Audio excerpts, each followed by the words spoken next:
بسم اللہ الرحمن الرحیم۔ زندگی میں کبھی کبھی ایسے واقعات پیش آتے ہیں جو انسان کو ہلا کر رکھ دیتے ہیں۔ آج ہم آپ کو ایک ایسا انوکھا واقعہ سنانے جا رہے ہیں جو اردن کی ایک مسجد میں پیش آیا اور جس نے سب کو حیران کر دیا۔ آئیے سنتے ہیں یہ دلچسپ اور سبق آموز واقعہ۔ یہ ایک حقیقی واقعہ ہے جو اردن کی ایک مسجد میں پیش آیا۔ راوی کہتا ہے ہمارے محلے میں ابو الحسن نبالی نامی ایک بزرگ فوت ہو گئے۔ عمر رسیدہ تھے، اللہ ان کی مغفرت فرمائے۔ خیر ساتھ والی مسجد میں ان کی نماز جنازہ اور پھر تدفین کے بعد تابوت واپس لایا گیا۔ رات کا وقت تھا، مسجد بند ہونے کے باعث تابوت کو مسجد کے دروازے کے سامنے رکھا گیا تاکہ صبح خادم اٹھا کر اسے اپنی جگہ رکھے گا۔ رات کوئی 3:30 بجے کا ٹائم ہوگا کہ ایک شخص مسجد آیا۔ مسجد کا دروازہ بند تھا۔ وہ شخص کچھ دیر انتظار کرتا رہا۔ سردیوں کے دن تھے، اسے سردی لگ گئی۔ اس نے تابوت کھولا اور اندر سو گیا۔ آدھا گھنٹہ بعد خادم آ گیا۔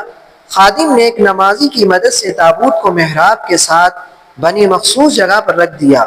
نیند کی غنودگی کی وجہ سے انہیں تابوت کے وزن کا بھی اندازہ نہیں ہوا۔ مؤذن نے اذان دی، لوگ نماز کے لیے پہنچے، جماعت کھڑی ہو گئی۔ 50 کے قریب نمازی جماعت میں شامل تھے۔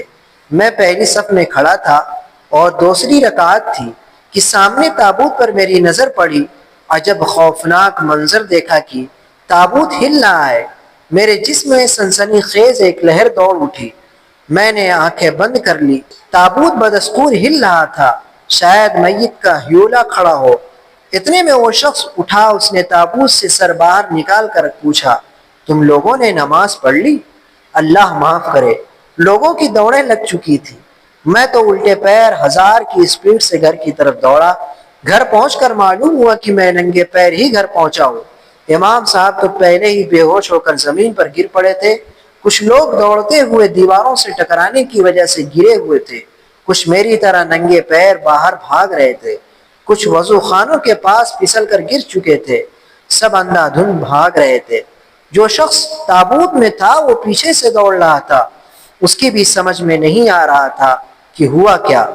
یہ دنیا فانی ہے، اصل زندگی وہ ہے جو قبر اور آخرت میں ہمارا انتظار کر رہی ہے۔